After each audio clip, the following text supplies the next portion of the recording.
Thomas, thank you for joining us today. Thank you for having me, Mike. It's great to be here. It's great to be with you. So I thought we'd start. Obviously, Google is one of the 5 most valuable companies in the world, and Google Cloud now covers most of the planet. And when you talk to someone, they always tell you they know what the cloud is, or at least they think they know what the cloud is. Why don't you help us start us out with what is Google Cloud and what are its goals and how does it allow us to increase employment and things like that? Now, Google Cloud is relatively simple to understand. Prior to cloud becoming a way to get access to technology, if somebody wanted to use computers, if they wanted to use software at a certain scale, they had to procure a data center. They had to install a bunch of machines. They had to have people operate those machines. They had to install software on those machines and maintain it. And what cloud provides is a way for a person to go to just the internet and be able to access computational resources as though it was a utility, to be able to get data processing software as a utility, and to make it much easier and flexible for people to get access to technology. And so our mission at Google Cloud is to bring the technology capabilities of Alphabet and Google, whether that's large-scale computational processing, analytic processing, machine learning tools, collaboration technology, all different kinds of things, to companies around the world to help them digitize their business. So I'd like to read a quote from you.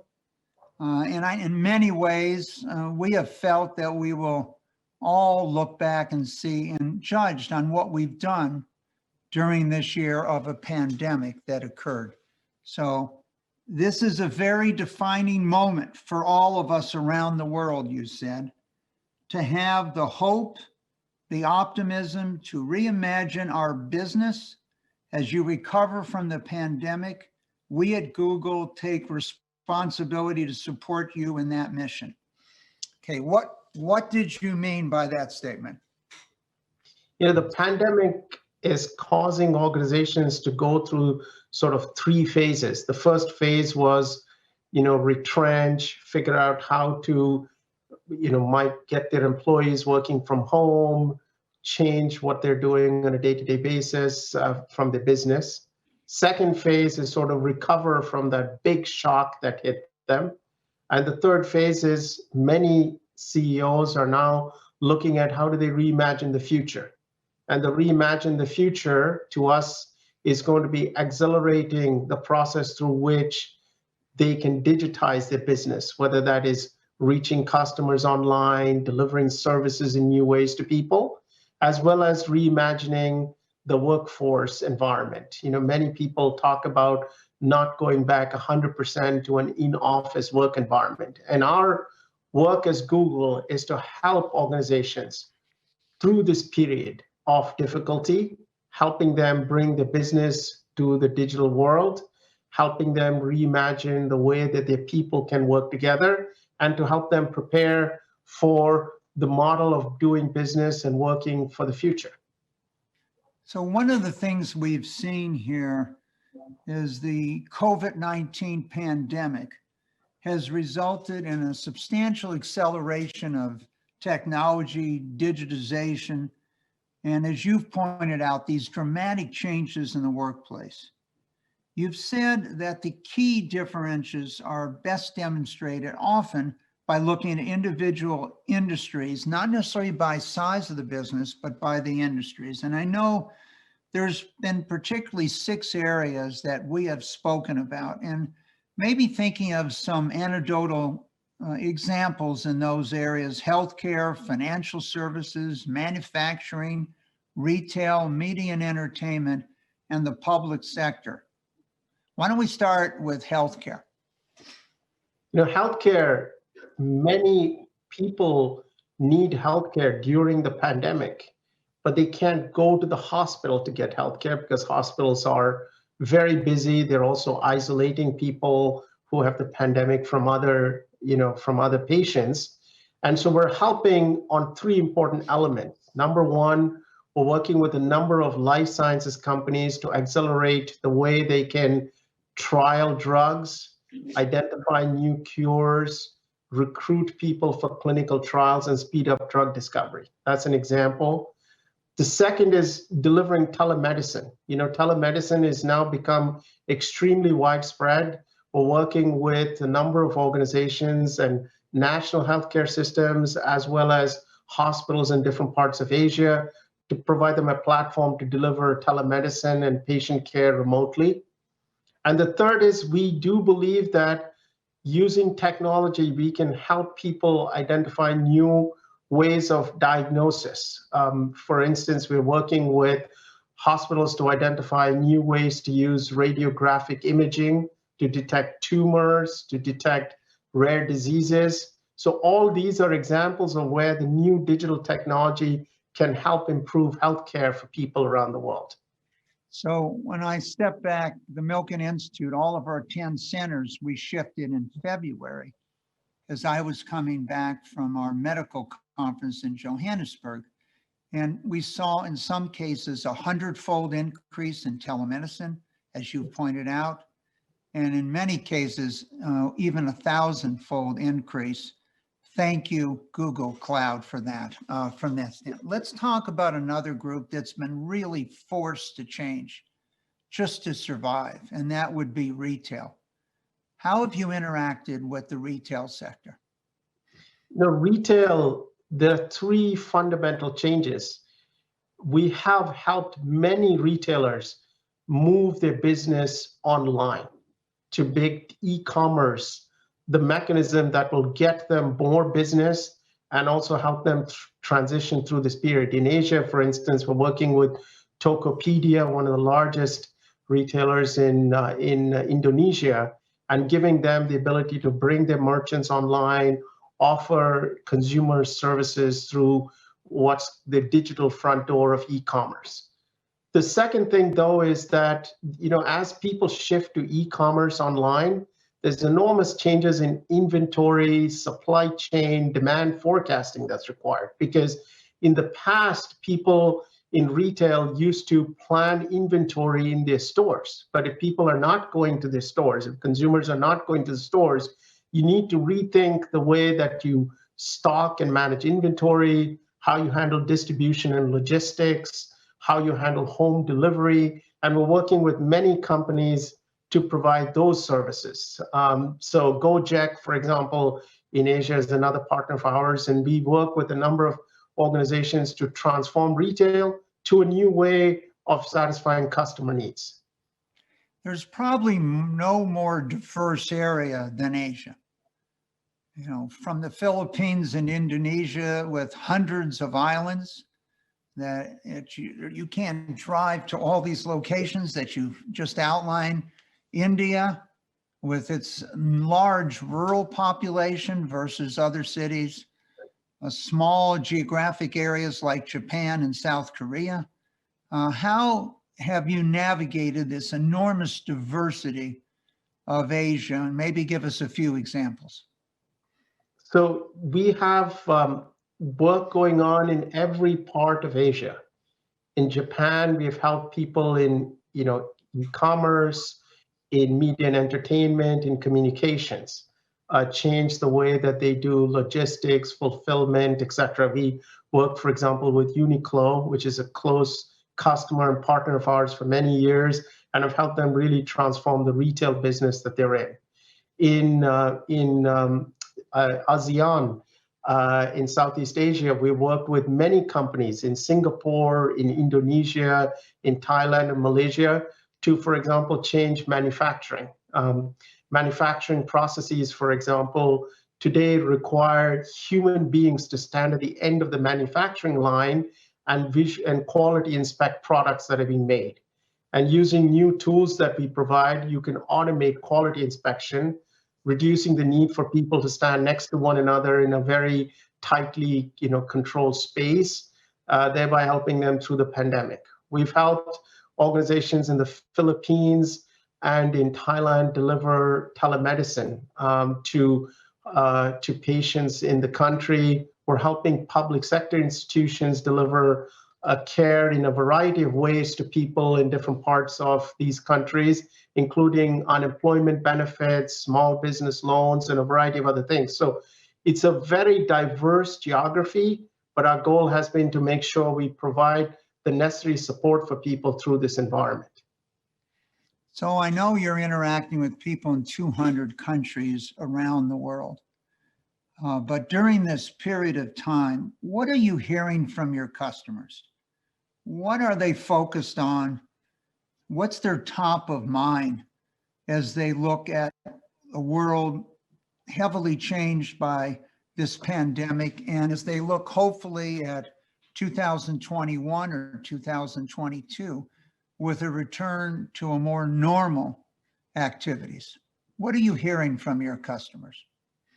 I mean, the two biggest things we see them. Number one, everyone is looking at how do they digitize the business. You know, the process of digitization, whether that was e-commerce and retail or online gaming for media, online streaming in the media business, digital platforms for public sector, was already underway. But it enormously accelerated with the pandemic. You know, banks, for example, want to allow people to do all of their transactions online without ever having to visit a physical branch anymore. And so the first step we see is people are really looking at how can they accelerate and find advantage from the process of digitization that was already underway. The second is how do they let people work together in new ways? And Mike, one important thing is people experience work environments in many places, right? When you go to a bank branch, that was the work environment for the bank teller. When you went to the hospital, that was a work environment for the doctor.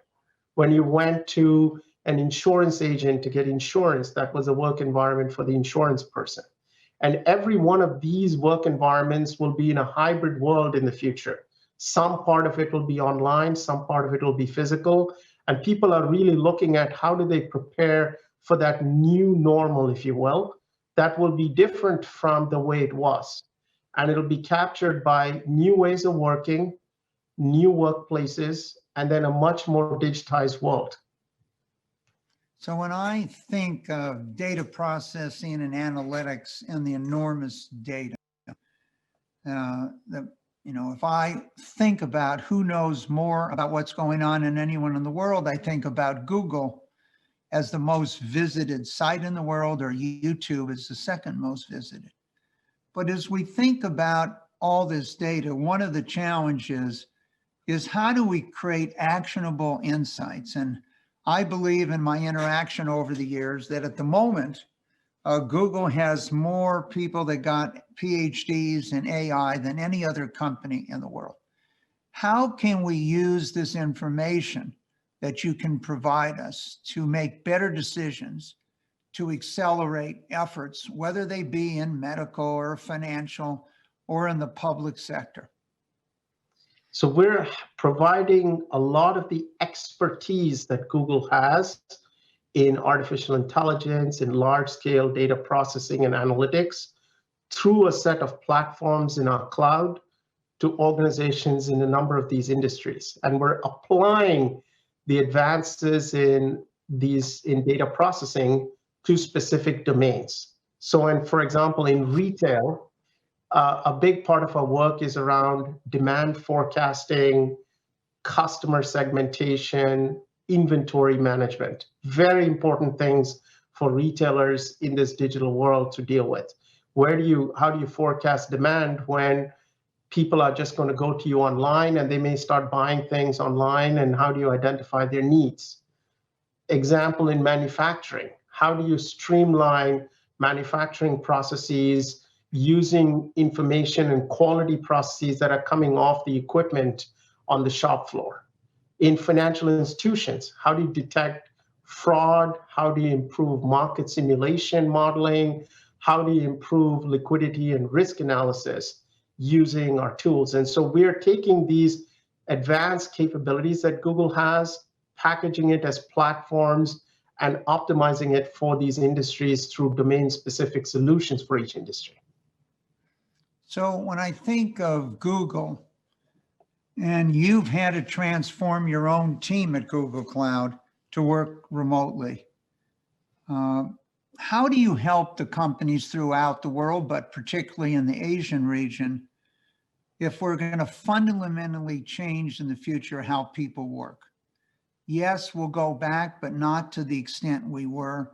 And how is the cloud going to enable us to handle a more distributed workforce? It's a great question. We don't expect, historically, people said they went to the office 5 days a week and they worked, from home on the weekends. Most of them had the weekend off.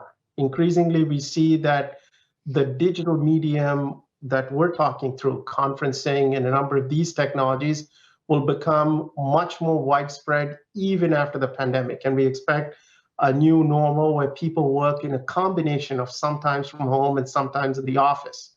We're providing people tools to make the ability to work together much more flexible, much more intimate, much more productive, so that you don't have to be in a physical medium in order to be productive as a team.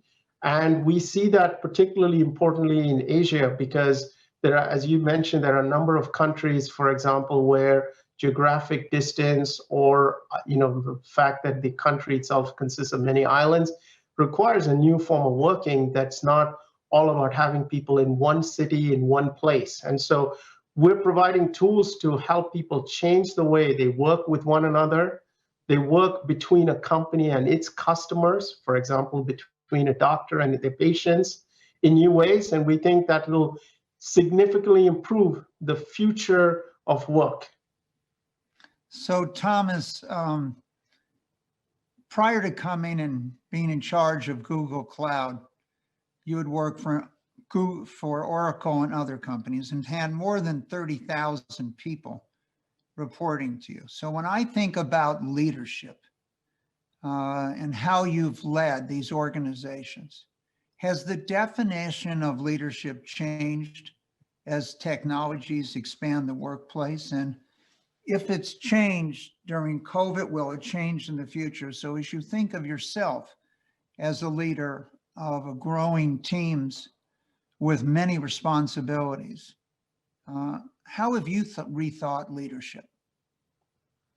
Our definition of leadership is leadership with purpose, and our fundamental purpose as an organization is to bring the technical capability and the expertise that Google has built around these new technologies to transform every organization that we work with. And so leadership is about bringing that sense of purpose that gives people who have been working in a remote environment, not having physical, location with their managers or their team members, but keeping them unified as we look forward on how we can best fulfill this mission. And so leadership during this time of transition that we're all going through and experiencing, a time of difficulty in many cases, has been not just about the tactics and the strategy, but also the purpose and the mission. And that has helped us unify our entire organization around this notion of supporting customers during this period of change for them. And we call that the notion of customer empathy. Well, it's interesting. What we discovered often when people wondered who was the best for collection agencies, it was people that had empathy and understanding. So a number of years ago, there was a series of movies that we saw around the world called Ghostbusters. In that movie, they had this song, "Who You Gonna Call?" So one of my questions is, Google is a large organization, and we do a lot at the Milken Institute with the Google Health team headed by David Feinberg. And we look forward to the day that you will be able to read our mammograms and CAT scans and CT scans as you can today, better than any human being with AI. But if we want to get up on Google Cloud, who do we call? In every country, Mike, in Asia, we have a country manager They're easy to find. You can go online and use Google to actually find the country manager. We have large teams on the ground, over 1,000 people in Asia alone in the last year that we've added, and they're there to help our customers. And so who are you going to call? Call your country manager. They will be happy to help you get access to our resources, our people, and the support you need to use our products. All right, so I just go to Google and try to figure out who the country manager is. Is that it? That's correct. Now, George, for our listeners and viewers today, you have a unique thing in that you have an identical twin who's also came to the US and on scholarships when you did in the mid 1980s. And you've told me even today, and we're now talking almost 60 years later here, when I think about it, that the only one that can tell the difference is your mother. I wanted to see how your kids and your wives feel about that. What is it like? What is it like having an identical twin? He's my best friend. You know, I've known him my whole life, as you can imagine. And he's a great source of wisdom and advice, and we have great fun together. And in addition to my mom, my wife and son can also tell us apart. So that's three of them. All right. Well, for our listeners and viewers today, we were talking with Thomas, not George, who runs Google Cloud. Thomas, thank you for joining us today. And thank you for Google's commitment to bringing the world to us during this COVID-19 pandemic. Thank you so much, Mike, for having me. And it's a pleasure to speak with you. Right. Thank you to Michael and Thomas for that look into what's happening with Google Cloud, especially during this pandemic.